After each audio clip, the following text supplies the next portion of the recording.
Ojos de Loco es el apodo de un guardia civil que en lugar de perseguir a los narcotraficantes les ayudaba a pasar droga. Su historia no es la única. Hay un grave problema de corrupción policial en el sur de España. Hoy, en un tema al día, Ojos de Loco. Policías corrompidos por el narcotráfico.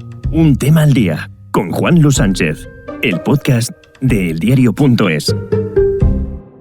Una cosa antes de empezar. Podimo y sus suscriptores hacen posible este podcast. Si aún no eres suscriptor, te invitamos a que pruebes 45 días gratis en podimo.es/aldía.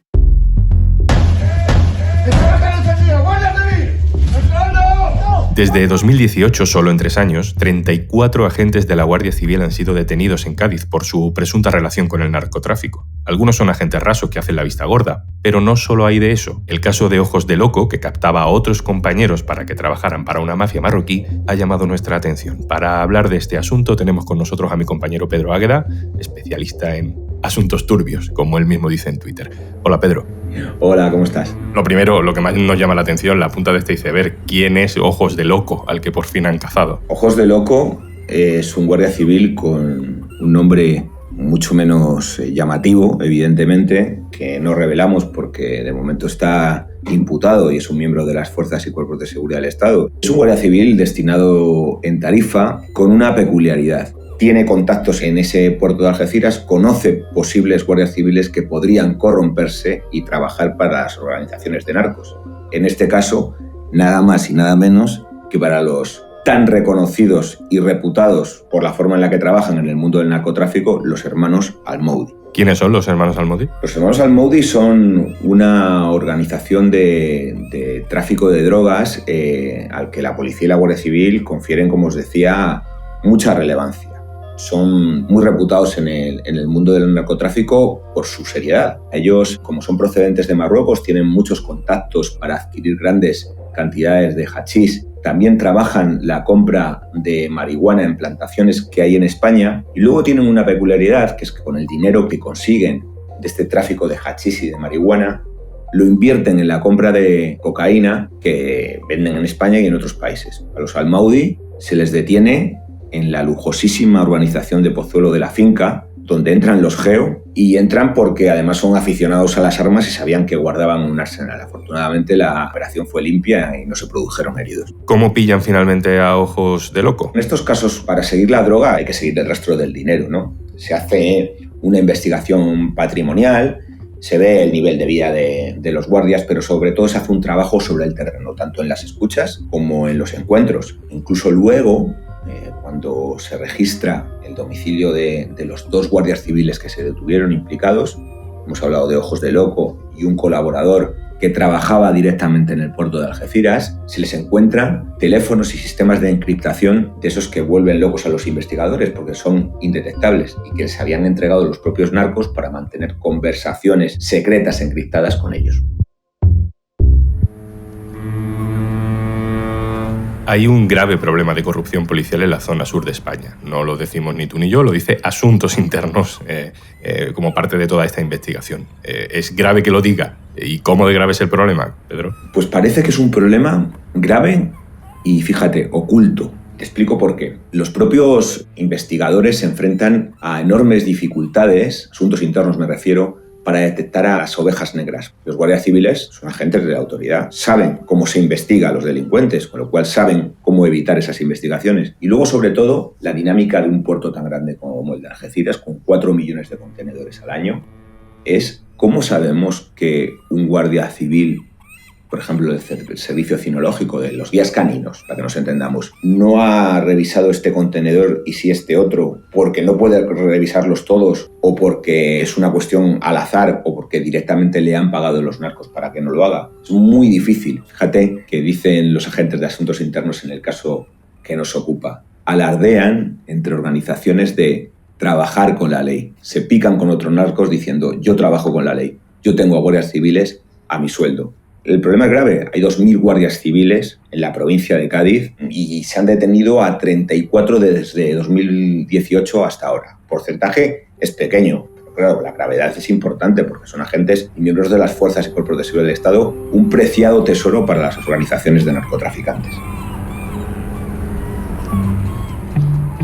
por lo que dices, parece que el narco tiene como más capacidad de permear en las fuerzas de seguridad que otros corruptores, ¿no? Que otras mafias o otros negocios ilegales que puedan relacionarse con las fuerzas de seguridad. ¿Por qué crees que es así? Su poder y se cuenta por el dinero que tiene. En el campo de Gibraltar nos contaba un guardia civil destinado allí, la dinámica es siempre la misma. Viven allí y algunos guardias han nacido y crecido allí con ellos, han ido al colegio juntos. Conocen las debilidades de los guardias. Algunos, nos decía este agente, pues son habituales del consumo de prostitución o juegan demasiado. O a lo mejor pues incluso consumen sustancias estupefacientes. O tienen una deuda. O algo más prosaico, si queréis llamarlo así. Está en un proceso de divorcio y está hasta el cuello de dinero. Como parece que ocurrió en este caso, o al menos esa excusa ponían los guardias civiles para pedir un adelanto a los narcos. Que uno de los guardias estaba ahogado porque estaba en un proceso de divorcio.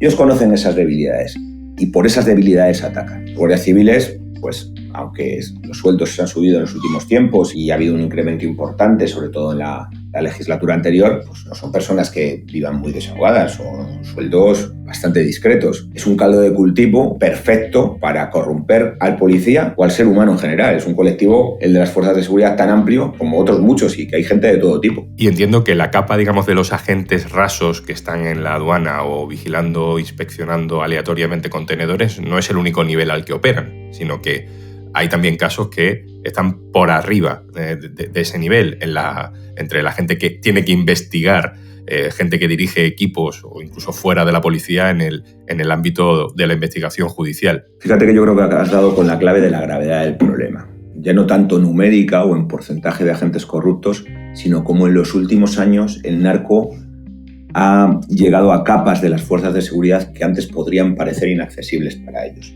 En el mismo campo de Gibraltar hay un caso gravísimo. El capitán de policía judicial de la comandancia de Algeciras, es decir, el máximo responsable directo de las investigaciones contra la droga, está imputado por supuestamente favorecer a un poderoso clan de narcos del campo de Gibraltar. Está imputado, estuvo en la cárcel en prisión provisional, salió y está a la espera de que avance la instrucción y que llegue a juicio. El capitán de la policía judicial, Y bueno, más recientemente, la detención de todo el grupo antidrogas de la policía de Mérida. Los 5 fueron detenidos en una operación contra el tráfico de marihuana. Todo el grupo estaba corrompido por el narco y trabajaba a su servicio. Esos son indicadores que, aunque el Ministerio del Interior no reconoce eso de un grave problema de corrupción policial que aparece en el atestado que nosotros contamos, sí es un indicador, yo creo que bastante preocupante, del poder del narco, del poder de corrupción y de, lamentablemente, lo dispuesto que están algunos miembros de las fuerzas de seguridad a dejarse corromper. Pedro Águeda, muchísimas gracias por explicarnos todo esto. Encantado, sean muchas veces. Y antes de marcharnos... ¿Sabías que Podimo es la única aplicación que comparte sus ganancias por suscripción con todos los creadores de podcast? Si te haces premium, cada vez que le das al play, estás apoyando a tus podcasters favoritos. Y gracias a ese apoyo,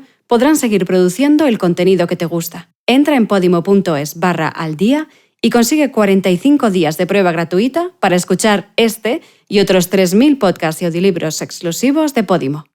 Esto es Un Tema al Día, el podcast del diario.es, con la producción de Carmen Ibáñez y Zaskun Pérez y el montaje de Gustavo Luna. Un saludo de Juan Luis Sánchez. Mañana, otro tema. Un abrazo.